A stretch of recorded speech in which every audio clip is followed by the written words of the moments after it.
Bonjour à tous. Mwaramutse mwese. You guys can be seated. It's fine. C'est tout un honneur pour nous Ni iteka ntewe kuri nje d'être là parmi vous dans cette conférence. kuba ndi muri iki giterane hagati yanyu. C'est encore une joie encore immense pour nous Ni ibyishimo birenze kuri twe de voir le travail remarquable et immense kubona umurimo wagutse munini qui est fait non seulement en Afrique, wakozwe atari muri Afrika gusa mais ici au Rwanda. ariko na hano mu Rwanda. Et c'est une fierté pour nous de voir cela.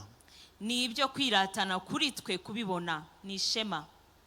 Je pouvais dire à certaines personnes, Mushobora kubwira abantu après le culte du dimanche, nyuma y'iteraniro ryo ku cyumweru hari abantu nabwiye l'église ici au Rwanda ni itorero rya hano mu Rwanda n'a rien à envier nta na kimwe rifite cyo kwifuza aux assemblées que nous avons abroad. kuri ari amatorero yo hanze y'u Rwanda. Et je bénis la vie du bishop Masika Kandi ndahesha umugisha ubuzima bwa Bishop Masika pour le powerful message qu'il nous a donné. kubwo ubutumwa bukomeye bw'imbaraga aduhaye. Qu'est-ce que nous avons dans nos mains? Ese dufite iki mu ntoki zacu? Très souvent, on va chercher ailleurs. Kenshi dushaka ibyo hanze Pourtant, nous l'avons ici dans nos mains. kandi tubifite mu ntoki zacu. Que Dieu bénisse son serviteur. Imana iha umugisha umukozi wayo.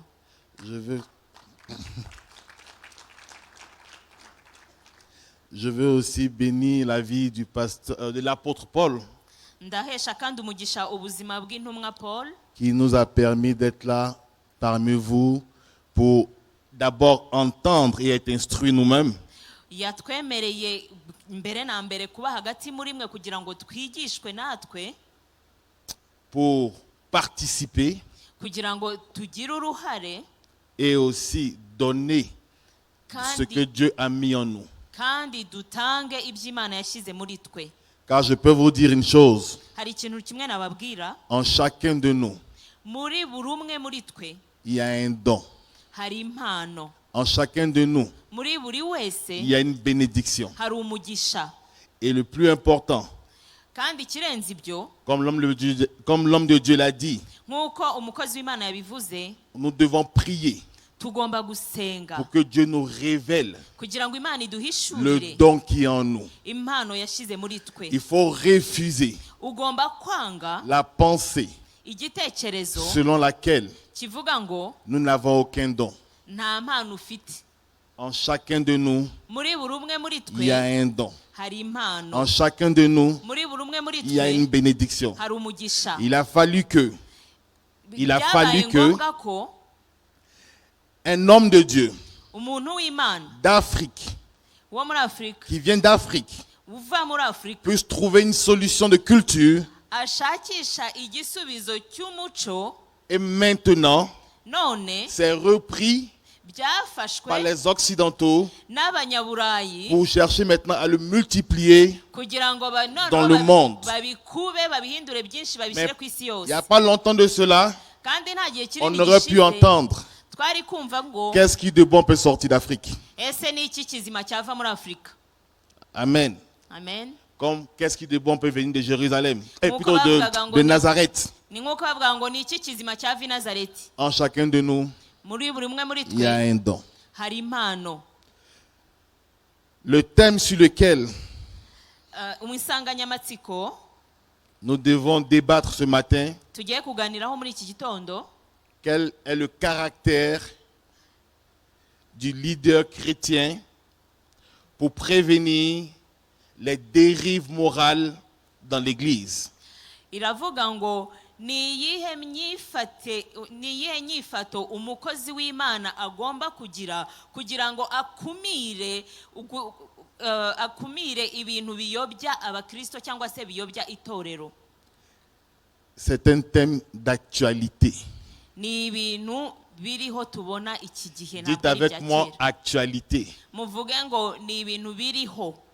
Parce que, kubera ko comme beaucoup de serviteurs de Dieu nk'uko abakozi b'Imana benshi ont pu le constater, babibonye, et comme l'homme de Dieu l'a dit, nk'uko umukozi w'Imana yabivuze, nous avons une multiplicité d'églises, dufite amatorero menshi, mais nous avons de moins en moins ariko de qualité en chrétien.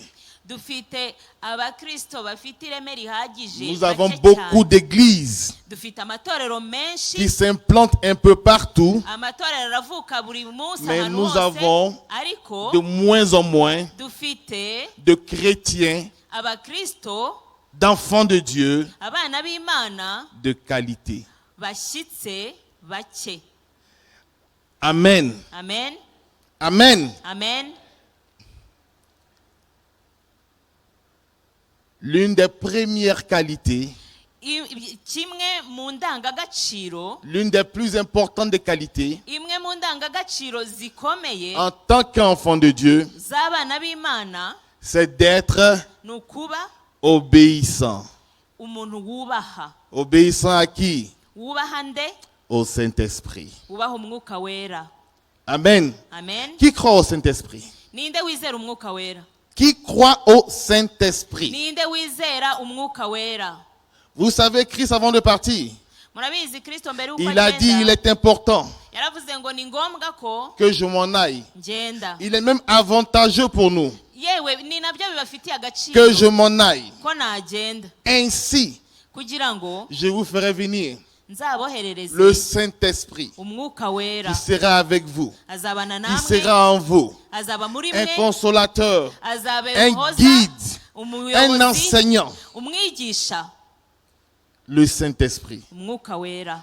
Et ce matin, Iki gitondo je veux être obéissant ndifuza kuba umuntu wubaha au Saint-Esprit. umwuka wera. Là, tout le monde se pose la question, qu'est-ce que le pasteur va faire? Ikibazo nababaza ni ukuvuga ngo umushumba yakoze iki? Je vais être obéissant au Saint-Esprit. Ndashaka kuba umuntu wubaha umwuka wera. Et pendant que je préparais le message, Igihe nateguraga ubu butumwa, je pouvais entendre dans mon esprit, nashoboraga kumva umwuka wanjye ferme ta Bible, umbwira ngo funga uwo munwa, ferme ta Bible. funga iyo Bibiliya. Seigneur, Mwami, je dois aller annoncer ta parole. ngomba kujya kuvuga ijambo ryawe, Et tu me dis, ferme ta Bible. none uri kumbwira ngo nimfunge Bibiliya? Ça paraît bizarre, non? Ni ibintu bitangaje, Parce que dans l'église, kubera ko mu on doit rusengero, parler d'une seule personne, mu rusengero tugomba kuvuga d'une umuntu seule umwe chose. gusa, ikintu kimwe de gusa, la parole de Dieu. ijambo ry'Imana. L'église n'est pas l'endroit Itorero ntabwo ari pour ahantu philosopher, ho kuzana pour ubuhanga penser. buhanitse cyangwa ibitekerezo Descartes, bigoye. Descartes, De- Aristote ngo tuzane Tous ces abafilozofe philosophes nka Descartes na ba et Aristote penseurs cyangwa n'abo n'ont rien à batekereza. faire dans l'église. Abo nta mwanya bafite mu itorero. L'église, Itorero, la seule pensée qui doit prévaloir igitekerezo cyonyine est la kigomba parole kuganza de ibindi Dieu. ni ikiri mu ijambo ry'Imana. L'église Itorero n'est pas le lieu ntabwo ari ahantu, pour déléguer ou dispenser notre pensée personnelle. ntabwo ari ahantu tujya Ce que nous kwerekana pensons, ibitekerezo ce que nous byacu croyons. birebire, cyangwa ibyo L'église, twizera. Itorero, la maison de Dieu, inzu y'Imana, comme c'est appelé, ni ahantu maison de Dieu, hagomba doit kwitwa ijambo dispenser ry'inzu y'Imana, une seule parole, kandi hatangwa la ijambo parole de rimwe, Dieu. ijambo ry'Imana. Et ce matin, je vais être obéissant au Saint-Esprit. Iki gitondo kandi ndifuza kubaha umwuka wera. Il m'a dit, c'est pas toi qui annonceras le message. Yambwiye ngo ntabwo ari wowe ugiye kuvuga ijambo ry'Imana. Je suis pas venu seul. Ntabwo naje njyenyine, Elle devait même pas venir à l'origine. nta nubwo yagombaga kuza mu by'ukuri, Mais avec insistance, ariko mu gutitiriza accompagne-moi, ndamubwira wamperekeje, on va apprendre. ngwino tujye kwiga. Et voilà que nous arrivons ici. Hanyuma tugeze aha, Et le Saint-Esprit me dit, umwuka wera arambwira c'est pas toi qui vas annoncer le ngo message ce ntabwo ari matin. wowe uri bubwirize uyu munsi. La personne que je vais appeler, Umuntu ngiye guhamagara, comme on le dit souvent, nk'uko babivuga kenshi, c'est ma partenaire en crime. ni umuntu dufatanya gukora ibintu Mais dans les bitandukanye, bons crimes, ariko ibintu byiza, on chasse les démons. twirukana amadayimoni, On attaque le royaume de Satan. dutera ubwami bwa Satani. Et Elle est pasteur, ni umushumba prophétesse de l'Éternel. kandi ni umuhanuzikazi Dieu w'Imana. l'utilise puissamment Imana iramukoresha cyane dans le ministère des femmes. mu murimo w'abadamu, Elle a un ministère des femmes international kandi afite umurimo w'abadamu qu'on appelle le turban royal.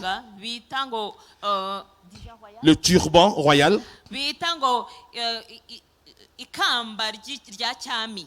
Et le turban royal est un ministère Ikamba rya cyami ni umurimo, pour empower les femmes.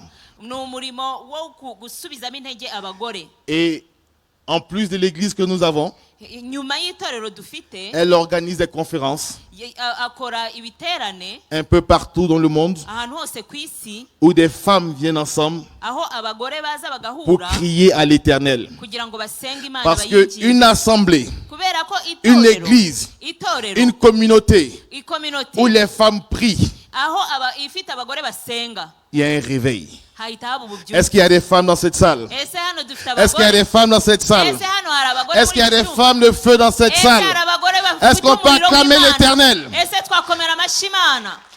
Sans plus tarder, Tudatinze, je vais demander au pasteur Dan. nashaka gusaba Pasteur Dan, C'est mon épouse. ni umufasha wanjye. Donc écoute le message. Mwumve rero ubutumwa bafitiye, Que le message.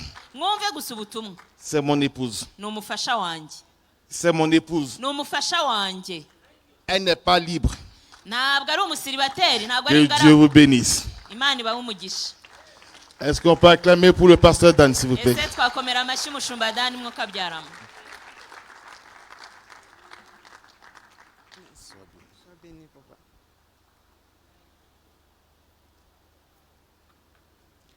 Wow.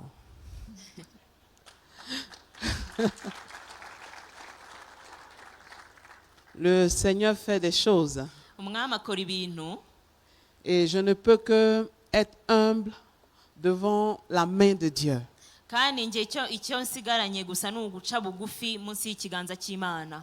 De pouvoir venir parler Dushobora kuza kuvuga sur cette chair tukavuga kuri aka gatuti où d'éminents hommes de Dieu se sont tenus. aho abagabo bakomeye cyane b'Imana bahagaze, Parler bahagarara. après notre papa qui est passé tout à l'heure, Kuza kuvuga nyuma y'uyu mupapa umaze kutubwira, c'est comme une petite souris qui doit suivre les pas d'un éléphant. ndumva ameze nk'imbeba babwiye ngo nikurikire intambwe z'inzovu. Donc si la souris se renverse dans le creux, Iyo mbeba rero nigwa mu mwobo, ne lui en voulez pas. nimuyirenganye. C'était un grand éléphant. Ni ikurikiye inzovu nini cyane. Est-ce qu'on peut encore acclamer le Seigneur pour la vie de notre papa? Ese twakomera Imana amashyi ku L'église de Dieu a wacu. des héros et des généraux. Itorero ry'Imana rifite abasirikare bo mu rwego rwo hejuru, abajenerali. Papa, vous êtes une bénédiction pour nous. Papa muri umugisha kuri twe, Et malgré votre âge, vous êtes encore jeune. nubwo mufite imyaka yisumbuye ariko muracyari Ça veut dire on urubyiruko, vous a encore pour longtemps. kandi turacyabafite igihe kinini. Gloire à Dieu. Icyubahiro ni icya Yesu. Gloire à Dieu. Imana ishimwe. Et je bénis le Seigneur pour mon époux, Ndashima Imana kubw'umugabo wanjye, umutware wanjye. cet homme de Dieu que Dieu a oint puissamment, Uyu mugabo w'Imana yasize by'imbaraga, par les mains desquelles nous avons ouvert plusieurs annexes dans le monde kandi biciye mu kuboko kwe twafunguye amatorero menshi ku isi, et qui aime passionnément le Seigneur. kandi akunda Imana cyane. Et je suis encore émerveillé par son amour pour Dieu, son humilité encore.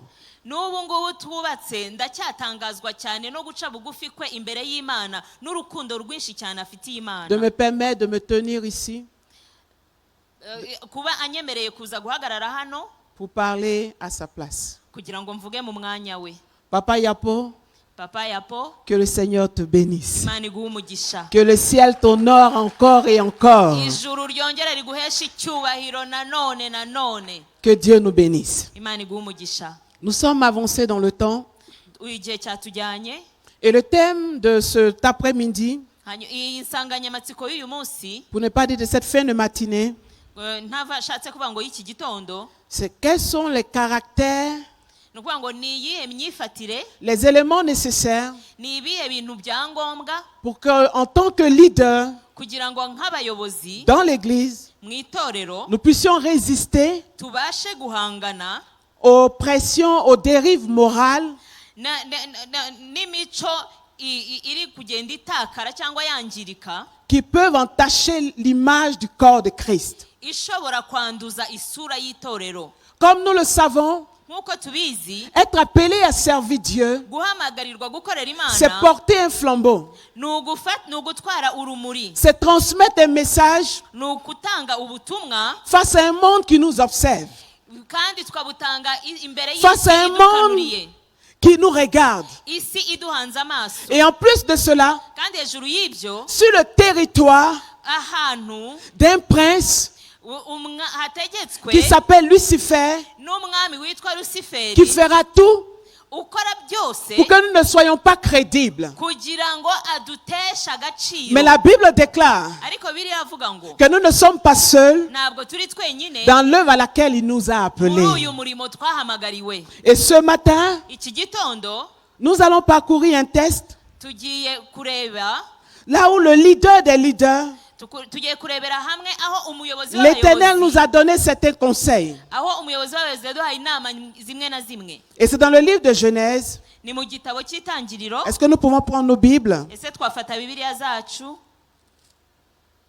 Dans le livre de Genèse, mu gitabo cy'itangiriro au chapitre 1. igice cya mbere.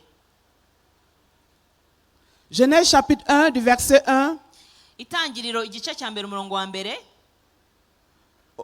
du verset 1 au verset 5. kuva ku murongo wa mbere kugera ku wa gatanu.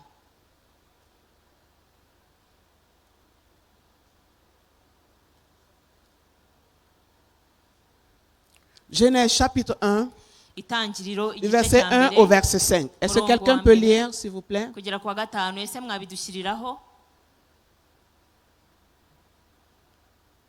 Est-ce qu'une personne peut lire? Genèse chapitre 1, du verset 1 au verset 5. En attendant, je lis en Kinyarwanda. Ok.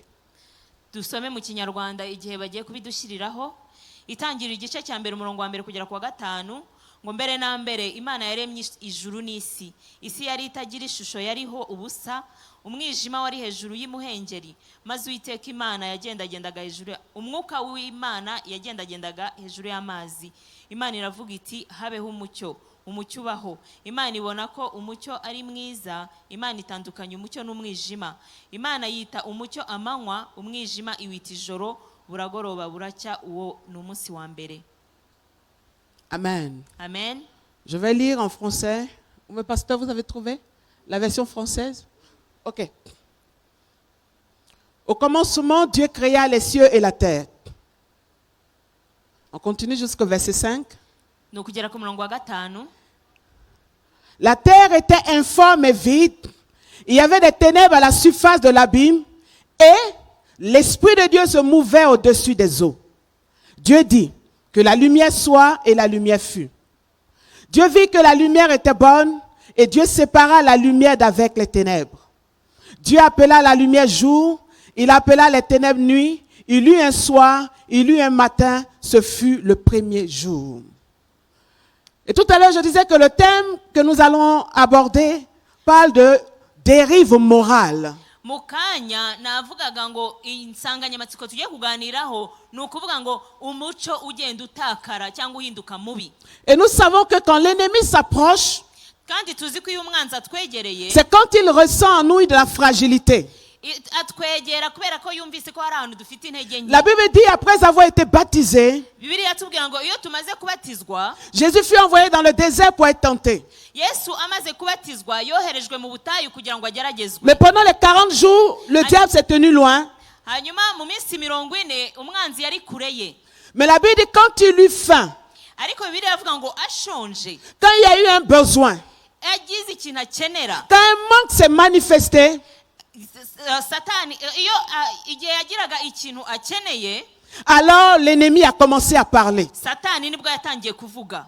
Laisse-moi te dire, reka nkubwire, quand Dieu t'appelle, iyo Imana iguhamagaye, quand les choses sont en train de bouger, iyo ibintu biri kugenda et que bigenda, l'ennemi se rend compte qu'il y a quelque chose qui n'est pas comme tu le désires, hanyuma satani akabona ko muri wowe hari qu'il y a un akantu katari manque qui se nk'uko manifeste, ubyifuza, akabona ko hari akantu wakeneye, il va arriver avec des propositions. azahita aza kuzanira ibintu ashaka kuguha kugira ngo wuzuze Et ce ubukeneye. chapitre 1 de Genèse est assez intéressant. Kandi iki cyanditswe tumaze gusoma mu itangiriro igice cya mbere, La Bible dit au verset 1, Dieu créa les cieux et la terre. Bibiliya iravuga ngo Imana irema isi n'ijuru. Mais quand on lit le verset 1, Ariko iyo dusomye umurongo wa mbere, et on sait que c'est le Dieu de la perfection, kandi tuzi ko Imana yacu ikunda gukora ibintu le Dieu qui a bitomoye. créé les fleurs, Imana yaremye indabyo, le Dieu qui a créé toute beauté. Imana yaremye iby'ubwiza byose. Et la Bible dit qu'il a créé les cieux et la terre. Bibiliya ikatubwira ngo yaremye ijuru n'isi. On se dirait que la description de la terre Iyo bavuga ukuntu isi yari imeze icyo gihe, doit être une description belle et merveilleuse. ubundi iyo bavuze ukuntu isi imeze mu kuremwa kw'Imana, ni isi nziza ishamaje. Mais la Bible dit au verset 2, Ariko ku murongo wa kabiri w'iki gice la terre était informe, baravuga ngo isi nta shusho yari ifite, elle était vide. isi yariho ubusa, Il y avait des abîmes, hari imuhengeri, il y avait l'obscurité. hari umwijima. Comment Dieu peut avoir créé? Ni gute Imana yaba Comment yararemye? ça peut venir de Dieu? Ni gute ikintu nk'icyo gisa nabi cyava Et ku c'est Mana? informe, Ikintu kidafite et c'est ishusho, vide. ikintu gira ubusa. Et ce matin, je veux dire à quelqu'un, Uyu munsi hari umuntu ushaka kubwira ngo Dieu t'a appelé, Imana yaraguhamagaye, il t'a dit des choses, yakubwiye ibintu, tu as accepté l'appel. wemeye umuhamagaro, Il t'a dit qu'il avait fait de grandes choses avec toi. yarakubwiye ngo izagukoresha ibihambaye. Mais quand tu regardes ce que tu as entre les mains, Ariko iyo urebye ibyo ufite mu ntoki, tu as l'impression que c'est informe. ubona nta shusho bifite, Tu as l'impression que ça ne progresse pas comme ça doit progresser. ukabona ntibitera imbere nk'uko byagateye imbere, Tu as l'impression que c'est vide. ukabona birimo ubusa. Et pire encore, Ikindi, il y a des abîmes. hari imuhengeri, Et dans un abîme, kandi imuhengeri quand vous faites tomber un petit caillou, iyo mutaye ibuye mu ça fait un grand muhengeri bruit. birabomborana. Les petites erreurs, Agakosa tout ce que tu gato fais ikintu ukoze est amplifié. gihita kibomborana. Personne ne voit tes sacrifices. Abantu nta muntu ubona uburyo Tu peux witanga, te battre pour les autres. abantu ntabwo babona uburyo Tu uri peux être mwiza, là pour eux. ushobora kubagirira Mais neza, quand toi tu as besoin des autres, ariko we tu es en wabakenera face de l'abîme. ukaba uri imbere y'umuhengeri, Tu as l'impression que tu remplis, ukabona urasuka ibintu mais ça ne se remplit pas. ahantu hatuzura, Parce que l'abîme c'est profond. kubera ko umwonga cyangwa Et se tu es face à umuhengeri des ni kure situations de cyane, frustration. bigatuma uhangayika cyangwa se Mais je voudrais ugira te dire- ipfunwe. Ariko ndashaka kubwira Appelé de Dieu. wowe wahamagawe n'Imana, La première chose pour résister aux tentations, ikintu cya mbere kizagushoboza guhangana c'est de vaincre la frustration. ni ugutsinda ibyo C'est de biguhangayikisha vaincre la umutima, frustration. ni ugutsinda ibyo bigutera ipfunwe. Parce que la Bible dit, Kubera ko Bibiliya iravuga la ngo terre était informe, ngo isi yari elle était vide, nta shusho yari il y avait des abîmes, hari muhengeri, mais l'Esprit de Dieu ariko umwuka w'Imana planait autour de la terre. yagendagendaga C'est-à-dire, hejuru quelle que y'isi. soit la forme que la terre avait, Ntabwo byari bikeneye ko isi l'alliance de Dieu ne s'est pas éloignée de la terre. nubwo nta shusho yari hari, umwuka Je voudrais te w'Imana niwe dire wagiye cet kure. après-midi, Ndashaka kubwira uyu munsi, quelles que soient les difficultés que tu rencontres, ibigoye byose quel que waba soit urimo, ceux auxquels ton ministère ressemble, ibigoye byose oh, l'Esprit de Dieu se met encore autour de ta vie. umwuka w'Uwiteka aracyari hejuru L'Esprit de yawe, Dieu se met encore autour de ta vie. umwuka w'Uwiteka aracyagendagenda ku buzima Souvent, bwawe. certaines personnes te disent, Hari abantu bamwe bakubwira ngo tu es sûr que Dieu t'a appelé. ese uzi neza ko Imana Mais si Dieu yaguhamagaye? t'avait appelé, Ese iyi Imana iba yaraguhamagaye, pourquoi tu n'as pas d'argent pour payer la sono? kubera iki utabona n'amafaranga yo kugura ibyuma Si by'umuziki? Dieu t'avait appelé, Niba Imana yaraguhamagaye, pourquoi l'église ne grandit pas? kubera iki itorero ryawe ritiyongera? Si Dieu t'avait Niba appelé, Imana yaraguhamagaye, pourquoi est-ce que c'est difficile financièrement? kubera iki ugowe nta mafaranga ufite? Mais je veux te dire ce soir, Ariko ndashaka kubwira ngo la terre n'a pas eu à parler. ntabwo isi yayigeze ivuza induru, Quand l'heure a sonné, ariko igihe le propriétaire cyarageze, de la terre s'est levé. hanyuma uwaremye yasi Parce que quand arahaguruka, Dieu a commencé, kubera ko igihe Imana il ne laisse pas itangiye, les circonstances gagner.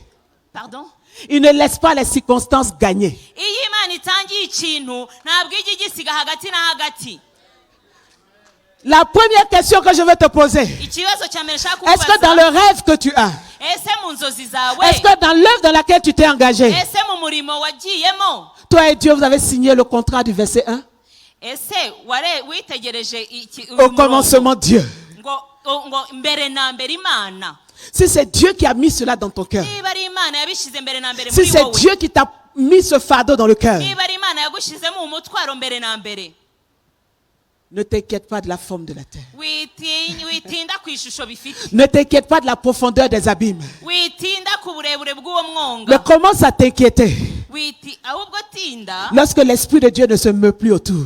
tinda kumenya niba umwuka w'Imana ari kugendagenda hejuru Mais aussi yawe longtemps ariko igihe cyose que c'est difficile. bikigukomereye Mais quand tu es dans sa présence, ariko uri mu kubaho il kwe te dit, mon fils, ikakubwira mwana je wanjye t'aime, ndagukunda je suis avec toi, kumwe nawe je ne t'ai pas abandonné, Sorry. je ne t'ai pas abandonné. ntabwo nigeze nguta Cette œuvre est de moi.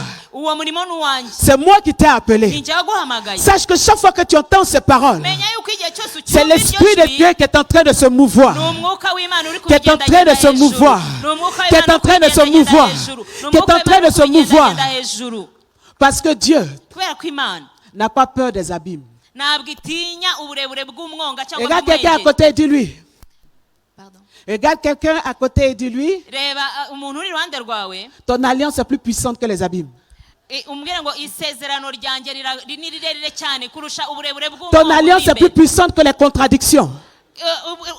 isezerano ryawe rirakomeye cyane kurusha Un ibiguhiga leader qui gagne, wa mukozi w'Imana we c'est un utsinda leader qui n'a pas peur de la contradiction. umukozi w'Imana utsinda ni umukozi w'Imana udatinya abamugisha C'est impaka un leader qui n'a pas peur du pont entre le verset 1 et le verset 2. ni umukozi w'Imana udatinya uyu murongo wa mbere n'uwa Parce qu'il kabiri sait qu'il y aura le verset 3. kubera ko azi ko umurongo wa gatatu Oh uje my God. Alléluia. Manderebo Sandara. haleluya Il n'a pas peur. ntabwo atinya Tu es sûrement dans cette salle. Pardon. Tu es sûrement dans cette salle. wenda uri muri iyi Et tu te sale poses des questions sur ton appel. uri kwibaza ibibazo byinshi ku Des muhamagaro wawe personnes se moquent de toi. abantu baraguseka Tu es sûrement une femme. uri umugore Et les difficultés te font croire que tu n'es pas appelé à servir Dieu. hari ibikugoye bikubwira bikwemeza ko Mais si utahamagawe j'ai quelque n'Imana chose à te dire, ariko naje kukubwira ngo accroche-toi. shikama Accroche-toi. shikama Accroche-toi. shikama Parce que l'histoire kubera ko a amateka commencé yaratangiye avec lui. yatangiranye Et il nawe achèvera son histoire. kandi azabirangiza Dieu imana ne va pas s'arrêter. ntabwo izabicikirizamo hagati Et donc quand tu es face à la contradiction, kandi iyo uri imbere y'ibikuburanya cyangwa ibiguhiga c'est là le diable vient avec les propositions d'immoralité. aho nibwo satani akuzanira Le diable proposition vient. cyangwa ibyo aguha bihabanye n'imyizerere yawe Te demande akagusaba ngo de vendre ton appel pour l'argent. uwo muhamagaro wawe hari ukuntu wawubyaza umusaruro mu Il te demande mafaranga akakubwira ngo de vendre ton corps pour l'onction. uwo mubiri wawe wawugurisha bakaguha amavuta Il te demande akakubwira ngo de responsabiliser habana inshingano des personnes qui ne sont même pas nées de nouveau batanakijijwe parce que c'est leur condition pour payer la dîme. kubera ko bariya bazishyura icya cumi gitubutse Mais ce qui me plaît dans cette histoire, ariko icyo nkunda muri ayo mateka muri iyi nkuru quand on a fait le diagnostic de la terre, bamaze kwitegereza elle avait uburyo beaucoup de yari imeze. maladies. babona ko ifite indwara nyinshi Informe, nta shusho vide, iriho ubusa les ténèbres, hariho umwijima l'abîme. hariho umuhengeri Mais Dieu a envoyé un seul médicament. ariko imana yohereje umuti umwe gusa Est-ce qu'on peut lire ensemble le médicament que Dieu a envoyé? ese dushobora kuvugira hamwe umuti umwe imana yohereje La Bible dit au verset 3, ku murongo wa gatatu bibiliya Dieu dit imana iravuga ngo que la lumière soit umucyo nube et la lumière fut. umucyo uraba Dieu n'a pas envoyé des bulldozers imana ntabwo yohereje ibimashini pour bihinga ramasser le sang pour combler les vides de la terre. kugira ngo bizane umucanga byuzuze wa mwonga Dieu n'a pas envoyé la technologie imana ntabwo yohereje ikoranabuhanga pour pouvoir redonner une forme à la terre. kugira ngo ribashe guha ishusho nziza Et je isi vais sûrement te surprendre. kandi reka nkubwire igitangaje Dieu n'a pas envoyé l'argent ntabwo imana yohereje amafaranga pour donner la forme à la terre. kugira ngo ihe ishusho isi Dieu n'a pas envoyé des clés de Mercedes imana ntabwo yohereje amamodoka ya za pour donner la Mercedes forme à la terre. kugira ngo ihe ishusho isi Il a seulement appelé la lumière. iyo yahamagaye gusa umucyo Homme de Dieu, femme de Dieu, mugabo tu w'imana as mugore seulement besoin de w'imana la lumière. nawe ukeneye gusa umucyo Quand la lumière est en mouvement, umucyo ugendagenda la lumière va combler le vide. umucyo uzaza wuzuze ahari ubusa hose La lumière va réparer umucyo uzaza usane ce qui avait été détruit. ibyari byarasenyutse Et la Bible dit, bibiri iravuga ngo il est la lumière. niwe mucyo Sûrement que tu passes par des moments difficiles wenda uri guca mu bintu bikomeye et tu as envie de flancher. urumva wabivamo Mais je t'en supplie par les compassions de ariko Dieu. ndakwinginze kubw'imbabazi z'imana L'argent ne va pas résoudre ton problème. amafaranga si yazagukemurira ibibazo La sexualité ne va pas résoudre ton problème. imibonano mpuzabitsina si izagukemurira ibibazo La femme de Potiphar ne va pas résoudre ton problème. umugore wa potifari si uzagukemurira ibibazo Tu as juste besoin de la lumière. ukeneye gusa umucyo Tu as juste besoin de la lumière. ukeneye umucyo Et vous savez ce qui me plaît dans la lumière? muzi ikinshimisha cyane mu C'est mucyo quand la lumière est arrivée ni uko igihe umucyo wahageze que le temps s'est déclenché. igihe nibwo Oh my cyatangiye God. umwijima warahunze Quand la lumière est arrivée, umucyo uhageze le temps s'est déclenché. igihe cyaratangiye Donc le temps zéro mu gihe zero démarre avec l'arrivée de la lumière. igihe zero ifatizo Et si ry'ibihe depuis toutes ces ryatangiye années, umucyo waje Et si depuis toutes ces années, kandi kuva igihe imyaka yose Dieu n'attendait que toi, imana niwe yari itegereje tu allais chercher les mauvaises solutions. wari waragiye gushaka ibisubizo bitari byo Laisse-moi te dire, reka nkubwire une dîme peut payer les chaises, icya cumi gishobora kugura intebe mais la faveur de Dieu ariko igikundiro cy'imana peut te donner l'industrie de la chaise. gishobora kugura Oh uruganda my rucura God. intebe La femme de Potiphar umugore wa potifari a proposé à Joseph yabwiye yosefu d'être son amant, son copain. kugira ngo amubere inshoreke y'umugabo Sûrement, elle allait lui donner 100 000 chaque mois. wenda yari kujya amwishyura ibihumbi ijana buri kwezi Elle allait lui enlever les chaînes. akamukuraho iminyururu Elle allait lui donner de jolis habits. akamuha imyenda myiza Mais ça allait être une bénédiction de l'instant. ariko ibyo byari kuba umugisha w'akanya gato Mais Joseph dit, ariko ndashaka kubwira je ne veux pas la bénédiction de l'instant, yosefu aravuga ngo ntabwo mais je veux la umugisha w'akanya faveur du gato. Dieu du temps. ndashaka igikundiro cy'imana Je veux la igenga ibihe faveur du Dieu du temps. ndashaka igikundiro cy'imana igenga ibihe Et regardez, murebe Joseph n'a pas accepté. yosefu ntabwo Il yabyemeye allait en prison. yagiye muri gereza Mais dans la prison, ariko muri gereza pendant qu'il dormait enchaîné, igihe yaryamaga afungiranye Joseph est arrivé au sommet de l'Égypte avant la femme de Potiphar. yosefu Oh my yavuye muri God. prison arazamurwa agera ku gasongero ka egiputa atanga y'umugore wa Joseph est potifari arrivé au sommet de l'Égypte avant la femme de Potiphar. yosefu yageze ku gasongero ka egiputa atanga y'umugore wa potifari C'est pourquoi je voudrais te dire, niyo mpamvu ushaka où kubwira est de ngo Dieu? wa mugabo w'imana Tu peux passer par des moments difficiles. ushobora guca mu bintu bikomeye Tu peux passer par des situations difficiles. ushobora guca mu bintu bigoye Comme Joseph, tu peux être esclave.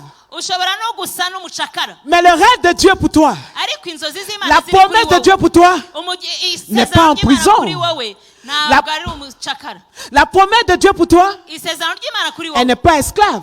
ntabwo ari incakara iri cakara Joseph dormait la nuit en prison, yosefu nijoro yaryamaga muri gereza mais son appel travaillait au palais. ariko umuhamagaro wari Oh uri my kumukorera mu ngoro God. y'umwami Son appel travaillait au palais. umuhamagaro we wari uri mu C'est pourquoi je kazi voulais te dire, niyo mpamvu ushaka kukubwira ngo les soldats de Dieu, les soldats de Dieu, les soldats, abasirikare b'imana les guerriers de Dieu, abarwanyi b'imana qui pourront résister aux propositions de l'immoralité, bazashobora kunesha ibi bintu bibayobya sont ceux-là qui n'ont pas peur de la contradiction. ni bariya badafite ubwoba bw'ibibagisha impaka cyangwa ibibahiga Ceux-là qui savent que la frustration ba bandi bazi ko ipfunwe n'est pas une option. ntabwo ari amahitamo yabo Parce que tout le temps où la terre était informe et vide, kubera ko igihe isi yari ubusa kandi nta shusho vous n'avez pas vu la terre en train d'appeler Dieu au secours. ntabwo mwabonye isi ihamagara imana ngo yitabare La terre en train de composer tous les téléphones. ntabwo mwabonye isi ihamagara abantu kuri telefone Parce que la terre sait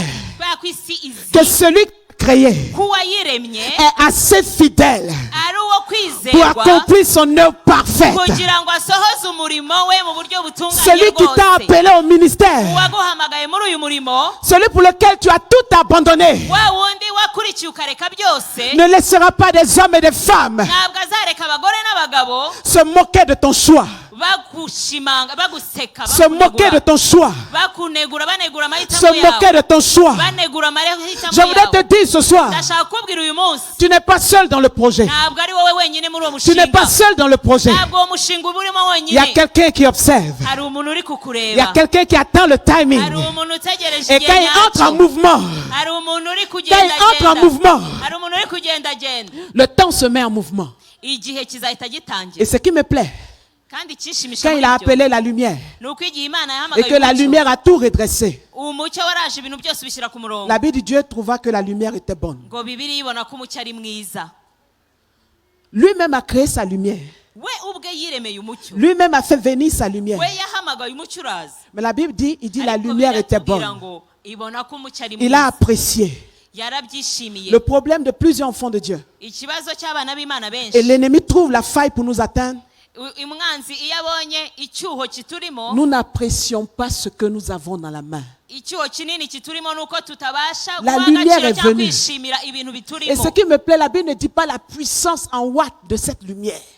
icyo nkunda cyane muri uyu murongo, Bibiliya iratubwira ngo umucyo waraje, kandi Bibiliya ntitubwira ngo umucyo waje ufite imbaraga runaka, Mais parce qu'elle est sortie de Dieu ariko kubera ko wari usohotse mu et qu'elle est Mana entrée en mouvement, kandi ugatangira Dieu dit elle kugendagenda, est bonne. Imana iravuga ngo ni Je voudrais te mwiza. dire, Ndashaka kukubwira ngo le diable a peur Satani afite ubwoba. quand tu apprécies ce que Dieu a mis en toi. Satani agira ubwoba iyo utangiye kunezezwa n'ibyo Imana Quand tu yashyize muri wowe. apprécies qui tu es. Iyo utangiye kunezezwa n'uwo uri we, Laisse-moi te dire, reka nkubwire un oint de Dieu bakozi b'Imana, doit apprécier ce qu'il a. iga kunezezwa n'ibyo ufite. Si tu es marié aujourd'hui, Niba ushatse wubatse, ce mariage peut connaître des hauts et des bas. ubwo urwo rushako rwawe hari igihe rushobora guca mu mataba no Mais mu misozi, apprécie que cette femme ariko banza wishimire uwo muntu muri t'a kumwe choisi toi. kuko yaguhisemo. Apprécie que cet homme Banza wishimire uwo mugabo t'apprécie toi. kuko nawe akwishimira. Est-ce qu'on est ensemble? Turi kumwe? Laisse-moi te dire, Reka nkubwire, le fait que tu as accepté de marcher avec Jésus, kuba warahisemo kugendana na Yesu, le fait que tu aies donné ta vie à Jésus, kuba warahaye ubuzima bwawe Yesu, et en plus de cela accepter l'appel, kandi hejuru y'ibyo ukemera kumukorera, ça fait de toi une race redoutable. biguhindura umuntu uteye ubwoba. Je vais vous poser une question. Ndashaka kuba Un lion met au monde quoi? un lion, Un lion? intare, Un mouton met au monde quoi? intare ibyara intare, ese intama yibyara iki? Intama, nta mutungo. Un oiseau met au monde quoi? Inyoni ibyara iki? Un homme met au monde quoi? Umuntu abyara iki? Est-ce qu'un homme met au monde un âne? Ese umuntu ajya abyara indogobe? Un homme met au monde un homme. Umuntu abyara umuntu. La Bible dit Bibiliya iravuga ngo à tous ceux qui l'ont reçu abamwakiriye bose et qui croient en cette parole, kandi bizeye ijambo elle leur a donné le pouvoir de devenir enfants de Dieu. yabahaye ubushobozi bwo kwitwa abana Un b'Imana. Dieu met au monde quoi? Imana ibyara iki? Un Dieu met au monde quoi? Imana ibyara iki? Est-ce qu'il y a des dieux dans cette salle ce Ese soir? hari Imana muri iyi sale muri Est-ce iki qu'il y a des gihe? dieux dans cette salle ce Ese soir? hari Imana muri uru rusengero? Et je voudrais que tu saches, Kandi ndashaka dans kumenya ko chacune des décisions que tu prends, mu byemezo byose c'est ufata un Dieu qui prend une décision. ni Imana ujye ubifata nk'Imana ifata ibyemezo. La décision que tu prends, Icyemezo ufata, les actions que tu poses, ibintu ukora impactent un royaume. bigira impact cyangwa bigira ikintu bikora mu bwami. C'est pourquoi quand il a trouvé que la lumière est bonne, Niyo mpamvu igihe Imana yabonye ko la Bible umucyo il a ari mwiza, séparé la lumière des ténèbres. umwijima n'umucyo byahise bitandukana. On ne peut pas gagner Ntabwo watsinda si on n'est pas radical. niba utari umuntu w'umuhezanguni. Niba Là, ariko je sens que nabivuga. certains vont être contre moi. Tu ne peux pas gagner Ntushobora gutsinda si tu ne sépares pas. niba udatandukanyije. Tu ne peux pas gagner Ntushobora si tu ne gutsinda sépares pas. niba udatandukanyije. Le combat contre l'immoralité Intambara yo gutsinda ibi bintu passe par bidakwiriye des séparations. inyura mu gutandukanya ibintu. Si tu continues à jouer avec le péché, Nukomeza gukina à n'ibyaha regarder des choses qu'il ne faut pas, ukareba ibintu bidakwiriye, tu vas compromettre ton sacerdoce. ubutambyi bwawe uzabwangiza. C'est de protéger tout ce que nous avons de bon. Ibyo dufite byose byiza, Même Dieu a séparé. n'Imana ubwayo Même yatandukanyije, Dieu a protégé. n'Imana yarinze. Je t'en supplie, Ndakwinginze, protège ta tunique. rinda umwambaro wawe, Protège ta réputation. rinda amateka yawe, Protège le feu qui est en toi. rinda umuriro uri muri wowe, Protège ton mariage. rinda urugo rwawe. Si tu exposes ta femme, Nushyira hanze umugore tu wawe, exposes ton mariage nushyira hanze urushako rwawe, et tu exposes tes enfants. uba ushyize hanze n'abana bawe. Il n'y a pas de victoire Nta butsinzi si on ne protège pas, niba tutarinze, si on ne met pas à l'abri niba ce qui tudatwikiriye est puissant. ibyacu by'igiciro. La Bible l'a séparé. N'Imana La victoire yaratandukanyije. contre l'immoralité Rero kugira ngo dutsinde uku passe par la gutanga mise à umucyo, part de la lumière.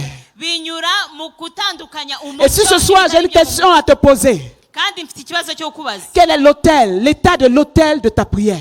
ese igicaniro cyawe cy'amasengesho Où tu en es dans ta gite? relation avec le Père. Ese imibanire yawe na data yifashe C'est ite? vrai, nous sommes des leaders. kubera ko turi abayobozi, Nous enseignons. abarimu bacu Nous portons. turigisha kandi Mais un moment tugaheka. arrive. ariko hari igihe kigeze Nous devons mettre à l'abri. tugomba natwe Nous devons aller nous ressourcer. tukajya Être dans cette tugasubira présence ku de Dieu. isoko, tukajya kuvoma kugira ngo natwe Et monter twiyuzuze, dans cette intimité avec le Père. hanyuma dusubire muri bwa busabane Parce que bwite écoute-moi bien. n'Imana. kubera ko munyumva, Quand Satan veut te détruire, satani iyo ashaka kugusenya il laissera la lumière s'affaiblir. azareka wa mucyo wawe utangire ugabanuke. Si cette lumière est affaiblie, uwo mucyo nutangira kugabanuka elle va finir par être phagocytée. uzazima. Et nous allons avancer rapidement. tugiye kwihuta. Et la Bible dit quand il a séparé, bibiliya tuvuga ngo amaze gutandukanya, il appela la lumière jour, yise umucyo amanywa, les ténèbres nuit. umwijima wita ijoro. Ce fut le premier jour. ibyo bihinduka umunsi wa La mbere. Bible dit il y a eu un soir, baravuga ngo burira buracya, il y a eu un matin. buracya Ce fut le premier jour. byitwa umunsi wa mbere. Dieu sépare, imana iratandukanya, mais il ne fait pas disparaître. ariko ntibuza cyangwa se ngo ikureho burundu. Est-ce que quelqu'un voit ce que je suis en train de dire? ese hari umuntu uri kumva icyo ashaka kuvuga? Dieu ne fait pas disparaître les ténèbres, imana ntabwo ikuraho burundu umwijima, mais il appelle ténèbres nuit ariko yita umwijima ijoro, et la lumière jour. umucyo ikawita amanywa. Et la Bible dit, bibiliya iravuga ngo le premier qui commence à se manifester, icya mbere cyagaragaye, normalement ça devait être le jour. icya mbere cyagombaga kugaragara Parce que c'est le jour qui a fait un bon travail. kubera ko yari amanywa yari yakoze akazi keza, Mais ça commence par les ténèbres ariko byatangiranye n'umwijima, et après le jour arrive. hanyuma umucyo uraza. Parce que quand le temps de Dieu démarre, kubera ko iyo igihe cy'imana gitangiye, il va tester ton endurance à affronter les ténèbres. azabanza kunyuze mu kukugerageza arebe uburyo wihanganira Il va umwijima, tester ta confiance en lui. azabanza kugerageza arebe uburyo uyizera. Seigneur, j'ai souffert dans les ténèbres. mwami narababaye mu Tu as mwijima, envoyé la lumière. wohereje umucyo, J'ai eu une nouvelle forme. nagize ishusho Mais nshyashya, pourquoi il y a le soir? ariko se kuki bwongeye Mais la bukira? terre dit, isi ikavuga ngo même s'il y a le soir, nubwo hari ijoro, ma foi en Dieu ukwizera kwanjye mu ne va mana pas changer. ntabwo kuri buhinduke kuko Parce que je bwije. sais kubera ko nzi ko qu'il pleuve, hagwa imvura, qu'il vente, hagwa umuyaga, mon Dieu a le dernier mot. imana yanjye niyo ifite ijambo rya Mon nyuma. Dieu a le dernier mot. imana yanjye niyo ifite ijambo rya Et vous nyuma. savez pourquoi? kandi muzi kubera iki? Parce que Dieu kubera ko imana avait besoin yari ikeneye de faire le test du prototype. kugerageza igishushanyo mbonera Et je vais cyayo. m'arrêter là.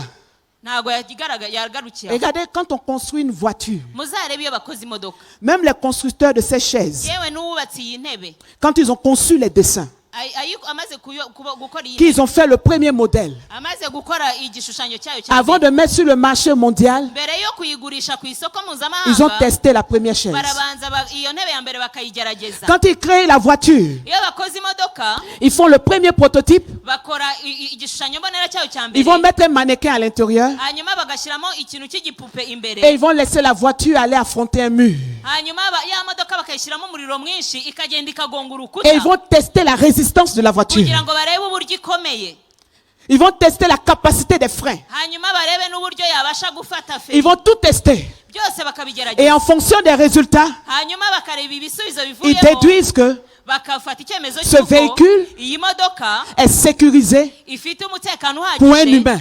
kugira ngo itware umuntu Ça peut muzima. sembler être du gaspillage. hari igihe ushobora kubona ko ari gupfusha La ubusa. première chaise est ensommée.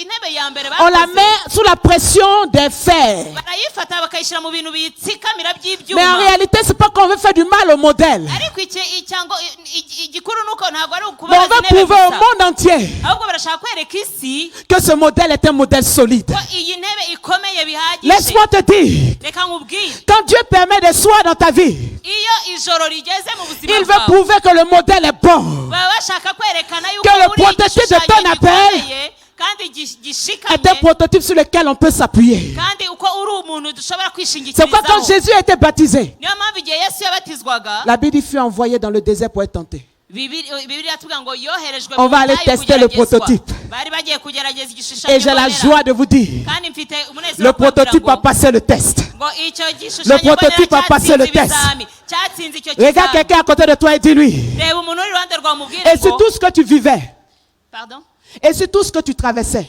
ese mu bintu byose wanyuzemo était le test du prototype. ibintu byose wanyuzemo byari ukukugerageza nk'igishushanyo mbonera Pour montrer à ta famille kugira ngo bereke umuryango qu'il y a wawe ko plusieurs familles au Rwanda. n'imiryango myinshi yo mu Mais les Rwanda où que je prends dans cette famille, uyu muntu wo muri uyu muryango nahisemo ils affrontent la nuit, azi guca mu ijoro mais ils ne meurent pas dans la nuit. ariko ntapfira muri iryo Le joro jour se lève umunsi uragera et il célèbre la victoire de Jésus-Christ. gaca akabyuka yamamaza intsinzi Regarde ya quelqu'un à Kristo. côté de toi et dis-lui, bwira umuntu w'iruhande rwawe umubwire ngo si Dieu a permis la nuit, niba waramenye ijoro oh, il a prévu la journée pour ma gloire. hari amanywa yaguteguriye Il a prévu la journée pour ma gloire. hari amanywa yaguteguriye Je ne laisserai pas ntabwo izareka ce que je ne comprends pas ntabwo nzareka ibyo me pousser à ntasobanukiwe prendre des raccourcis. bituma mfashe iti y'ubusamo Parce que la nuit kubera ko ijoro permet à Dieu de peser ton endurance. rituma imana igerageza Il n'y a kwihangana pas de kwawe jour ntabwo hari umunsi sans nuit. nta joro C'est pourquoi c'est après, il dit, ce fut le premier jour. niyo mpamvu imana yavuze ngo wari umunsi wa Donc pour mbere affronter un jour, rero wagombaga guhangana il faut une n'umunsi victoire sur la nuit kugira ngo ubashe gutsinda ijoro et la gloire dans la journée. hanyuma ubashe kwambara Et sur icyubahiro tout ce que tu cy'umunsi traversais, rero ibintu byose wanyuze tu étais en train d'enfanter un jour. icyo gihe wari uri kubyara umunsi Regarde quelqu'un à wawe côté de lui, tiens bon, reba umuntu w'iruhande rwawe mbwira uti Tiens bon. shikama shikama tiens bon, shikama tiens bon. shikama Ne cède pas, ntubivemo ne cède pas aux tentations. ntiwemere kugwa Ne mu cède pas à ce que kigeragezo Satan te dit. ntiwemere ibyo satani ari Ne kuguporopoza cède pas aux pensées qui viennent. ntiwemere ibyo ibitekerezo Ne yabikubwira cède pas aux propositions de l'argent. ntiwemere ibyo baguporopoza binyuze mu mafaranga Parce que celui qui t'a appelé kubera ko waguhamagaye est un master. ni umwami C'est un maître. ni umutware Il maîtrise le scénario. ni umutware kandi ibyo Et il byose sait où vous arabigenga allez. azi aho akujyanye La Bible n'a pas dit la longueur de la nuit. bibiliya ntabwo yatubwiye igihe ijoro ryamaze Parce que peu importe cette longueur, kubera ko uko ijoro ryaba rirerire kose accroche-toi. wowe shikama Ne prends pas de raccourcis. ntufatiye ubusamo Ne modifie pas ton message. ntuhindure ubutumwa Ne bwawe modifie pas tes rêves. ntuhindure umuhamagaro Pourquoi wawe tu commences par la nuit? kubera ko byose bitangira Parce que je nijoro veux montrer au jour kubera ko ashaka kwereka que tu ne umunsi m'aimes pas à cause du soleil, kubera ko utabeshejweho mais tu m'aimes n'izuba même dans l'obscurité. kuko no mu mwijima Oh my God. mana Ce par yanjye lequel tu es en train de passer ibyo mwijima est en uri train de gucamo parler pour toi devant Dieu. uwo mwijima uri gucamo uri kukuburanira imbere Parce que c'est y'imana facile d'adorer quand tout va bien, papa. kubera ko biroroshye cyane kuramya imana iyo byose bigenda neza Mais quand la lumière a apparu, ariko igihe umucyo waje j'ai vu la gloire de Dieu. igihe umucyo waje Une prophétie a été donnée. ubuhanuzi bw'imana bwahise Et je me butangwa retrouve dans le noir.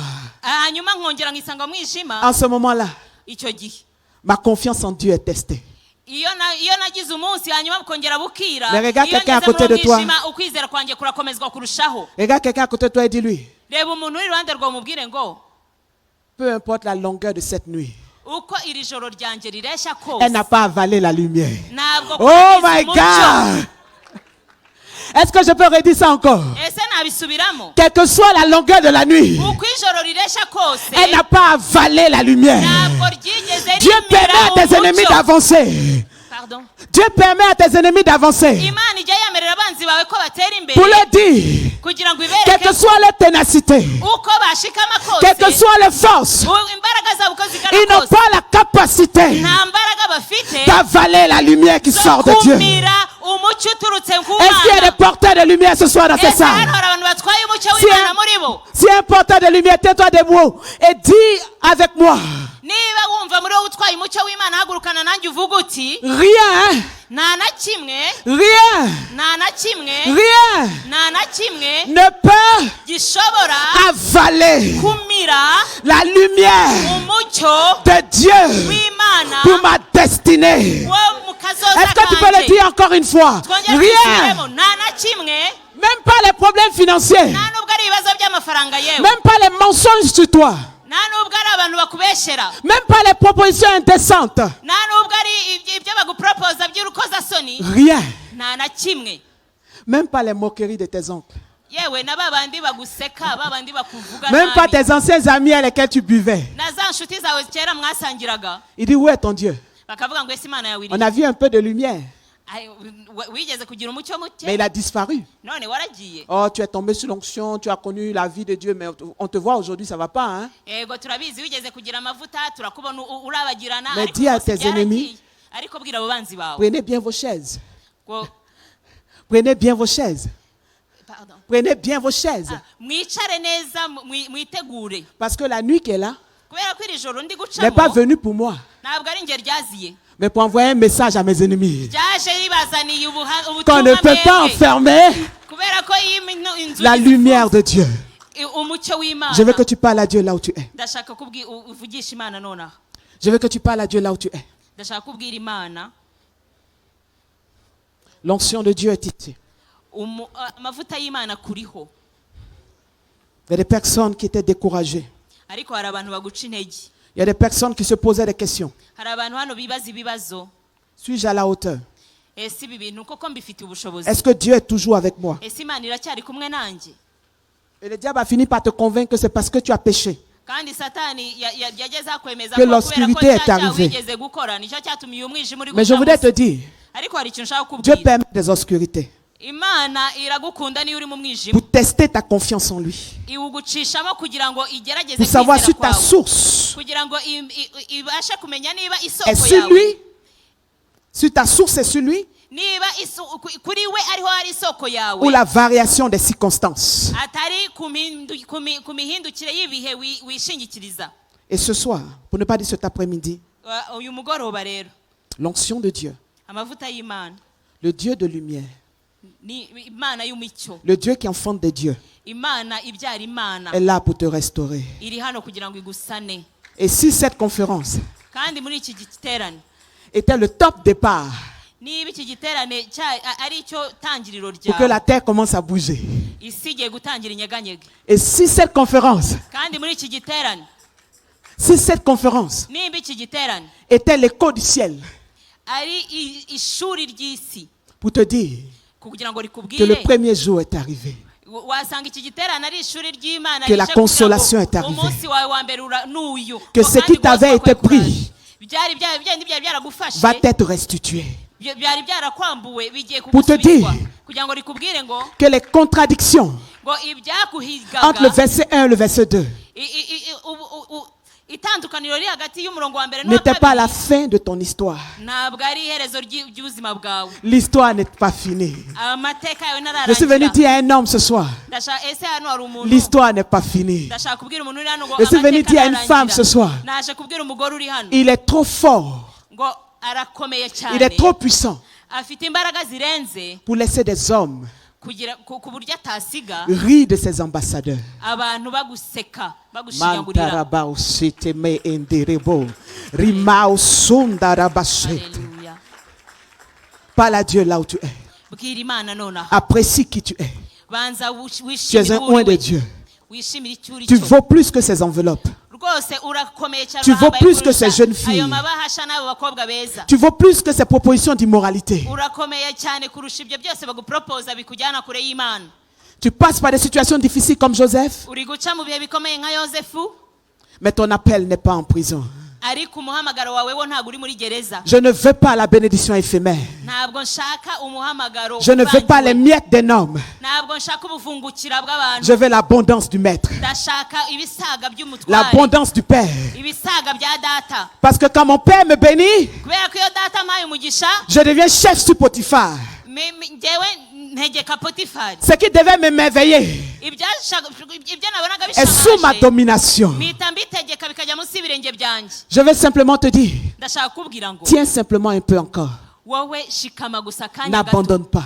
ntubivemo. La prison n'est pas une contradiction. ntabwo gereza ari ikintu kiguhiga Il prépare gihambaye, le temps favorable ahubwo iri kugutegurira heza hawe pour que tu h'ejo. rentres dans ton leadership. imana irashaka kuguha ubuyobozi bwawe.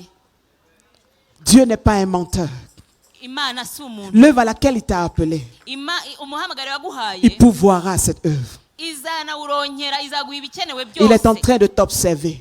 gusa iri kukwitegereza. L'aimes-tu à cause de nombreux fidèles nubwo ufite abakristo benshi, ou l'aimes-tu parce qu'il t'a aimé? ese uyikunda kubera ko yaguhaye abakristo benshi cyangwa uyikunda kuko yagukunze L'aimes-tu mbere? parce que tu as la grande église ese uyikunda kuko ufite itorero rinini cyane, ou l'aimes-tu parce que tu peux prêcher sa parole et des vies vont être sauvées? cyangwa uyikunda kubera ko ishyira ijambo ryayo muri wowe ukarivuga ubuzima bugakizwa? Il est ton Père. ni so. et tu l'as aimé, warayikunze il ne te laissera pas. kandi ntabwo Je veux que tu izagutererana. parles à Dieu là où tu es. Ndashaka kubwira Imana nonaha. Je veux que tu parles à Dieu là où tu es. Ndashaka kuvugisha Imana nonaha. Parle-lui. Mubwire. Je veux obéir à l'Esprit de Dieu. Ndashaka Juste 2 kubaha- minutes et je vais céder. ndashaka kubaha umwuka Parle à w'Imana. Dieu. Nsigaranye iminota ibiri Loin de gusa. Dieu. Bwira Le Seigneur me Imana. montre des personnes fatiguées. Ndi kubona amasura ananiwe. Je vois comme un vase Ndabona nk'ivaze. qui est à moitié plein. Ndabona nk'ivaze cyangwa ikibindi kirimo amazi Et le Seigneur me acagase. dit, il te remplit ce soir. Bwira Imana rero ikuzuze. Il te remplit ce soir. Ikuzuze uyu mugoroba. Ils ont été ingrats à ton égard. Abantu bakubereye Tu as été là indashima. pour eux. Warabafashije. Mais quand tu as eu besoin d'eux, ils t'ont tourné le dos. Ariko ubakeneye bagutera Ils ont umugongo. créé des abîmes. Bakuremeye Ils ont imyonga. raconté des mensonges. Barakubesheye. Ils ont préféré soutenir d'autres personnes. Bahisemo gushyigikira Et t'ont abandi. pas trouvé digne d'être soutenus par leur argent. Wowe baravuga ngo amafaranga yabo Parce que tu ntuyakwiriye. passes par des ténèbres. Kubera kuri guca mu mwijima. Mais je voudrais te dire ce soir, Ariko ndashaka kubwira umugoroba. le Dieu qui a relevé la terre, Ngo Imana yahagurukije il est là ce soir pour te relever. irahaga kugira ngo nawe iguhagurutse. Pour te relever. Kugira ngo iguhagurutse. Il est là ce soir. Iri hano. Je vais prier pour 2 personnes. Ngiye gusengera abantu babiri. La première personne est dans cette rangée ici. Umuntu wa mbere ari hano. Et tu as cet appel Ufite umuhamagaro qui a été combattu. warwanyijwe. Et tu as eu envie d'abandonner. Hanyuma wumva wabivamo. Et le Seigneur me dit, Imana iri kumbwira tu ngo ne peux pas abandonner ntushobora kubivamo. parce qu'il y a tellement de familles derrière toi. Kubera ko hari imiryango myinshi Ce que inyuma tu as yawe. traversé Ibyo waciyemo n'est pas une contradiction. ntabwo ari ibiguhiga. C'est une femme. Si tu crois à la parole de Dieu, Ni viens. umugore ndi Je kubwira vais prier niba pour toi. wemera ijambo ry'Imana ngwino. Je vais prier pour toi. Ngiye kugusengera. Le Seigneur va te restaurer. Imana igiye kugusana. Il va restaurer tes forces. Igiye kugusubizamo La deuxième personne, imbaraga. c'est un homme. Umuntu wa kabiri ni umugabo. Tu as un fort don de Dieu. Urakomeye mugabo w'Imana. Et j'entends la guérison des malades. Kandi ndumva Imana La yagushyizemo guérison gukiza des abarwayi. malades. Gukiza abarwayi. La guérison des malades. Gukiza abarwayi. Et ce que tu as traversé, Kandi ibyo wanyuzemo le Seigneur est en train de challenger Imana iri kubihiga ta ubwayo. confiance en lui. Iri no gushakisha kugira ngo imenye ko uyifitiye kwizera Et tu es ko là. uri hano. Tu es un homme. Uri umugabo.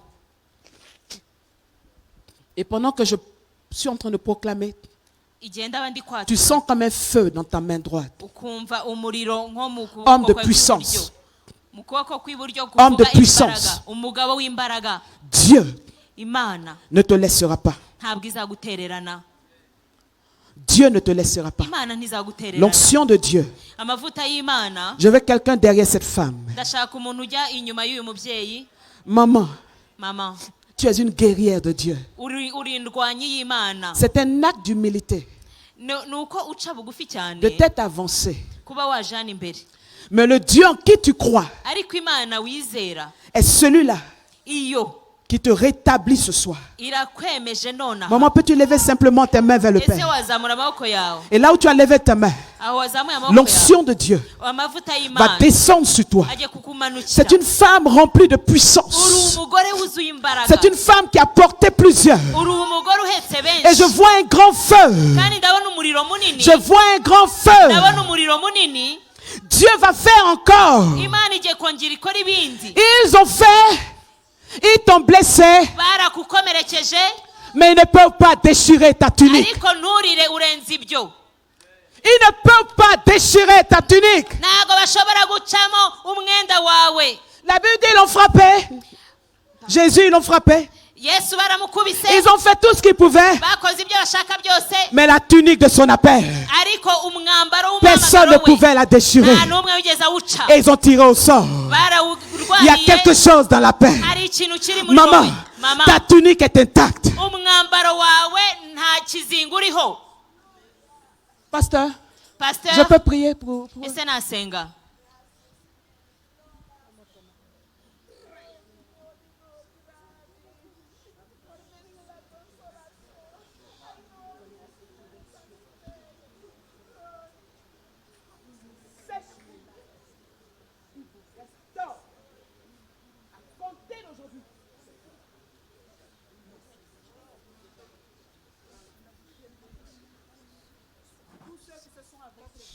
abaje imbere hano bose Prenez un départ nouveau avec Dieu. mugiye iri ni itangiriro rishya hamwe Prenez un n'Imana. départ nouveau avec Dieu. Nimufate itangiriro rishya n'Imana. J'avais parlé d'un homme. Il est Hari où? umugabo ngiye kuvuga Qui allait ari ressentir comme un feu dans sa main. hari umugabo wumvise umuriro mu kiganza cy'iburyo. Dieu Imana a rendez-vous avec lui. mufitanye rendez-vous n'Imana. Dieu a rendez-vous avec lui. Ufitanye gahunda n'Imana. Seigneur, no uwo mugabo si tu es là, viens. nimba uri N'aie pas hano peur. ngwino wigira ubwoba ngwino. Je vais prier pour cet homme. Ngiye gusengera uwo mugabo. C'est vous? Ni wowe Ok. Levez vos mains. muzamura amaboko yanyu. Manterebo shatarabaso. Rima usitima anderebos. Je vois des croisades. Ndabona Je vois des amasangaza. croisades. Ndabona ibiterane. Des paralytiques vont marcher. Ibimuga bigiye kugenda. Des paralytiques vont marcher. Ibimuga bigiye guhaguruka. Il dit, mon fils, je t'appelle. Iravuga ngo muhungu wanjye Je t'appelle. ndaguhamagaye. Prends un temps et monte à l'autel.